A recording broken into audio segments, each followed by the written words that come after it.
அனைவருக்கும் வணக்கம். நான் உங்கள் பாக்கியலட்சுமி செந்தில்குமார். நாளைக்கு தைப்பூசம் இருக்கிறதுனால நம்மளுடைய முருகப்பெருமானை எல்லாருக்குமே ரொம்ப ஒரு பிடிச்சமான ஒரு காடு.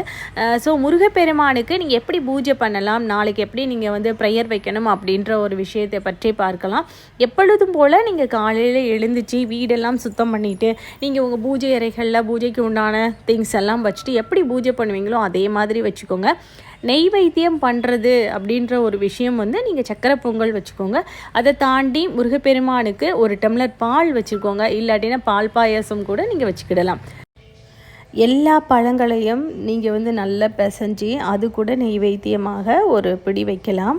இதில் விரதம் இருக்கிறது அப்படின்னா அவங்கவுங்களோட இஷ்டம்தான். விரதம் இருக்க முடிஞ்ச ஆள்கள் விரதம் இருங்க. விரதம் இருக்க முடியலை அப்படின்னா விரதம் இருக்கக்கூட நம்மளுக்கு தேவையில்லை. குழந்தை பாக்கியத்துக்காக வெயிட் பண்ணிக்கிட்டு இருக்கவங்கலாம் இந்த பூஜையில் நீங்கள் கலந்துக்கிட்டு முருகப்பெருமானை வணங்குனீங்க அப்படின்னா கண்டிப்பாக உங்களுக்கு குழந்தை பாக்கியம் கண்டிப்பாக அவர் கொடுப்பாரு. இந்த தைப்பூச திருவிழாவை மிகவும் சிறப்பாக நீங்கள் செய்து முடித்து முருகப்பெருமானோட ஆசீர்வாதம் எப்பொழுதுமே உங்களுக்கு கிடைத்து கொண்டே இருக்கும். கண்டிப்பாக இதை தாண்டி நாளைக்கு இன்னமும் ஒரு ஸ்பெஷலான ஒரு டே. நம்மளுடைய வள்ளல் பெருமான் ஜோதியான நாள். அதனால் மிகவும் சிறப்பு வாய்ந்த நாளாக நாளைக்கு தைப்பூச திருவிழா உங்களுக்கு அமைய உள்ளது. வள்ளலாருக்கு பிடித்தமான நெய்வேத்தியம் தயிர் சாதம் மற்றும் ஆப்பம்.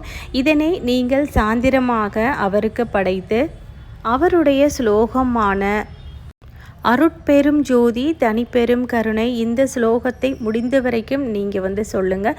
சொல்லி முடிச்சுட்டு உங்களுக்கு தேவையான ப்ரேயரை நீங்கள் வைக்கும் பொழுது கண்டிப்பாக வள்ளல் பெருமான் உங்களுக்கு நடத்தி கொடுப்பார். நன்றி, வணக்கம்.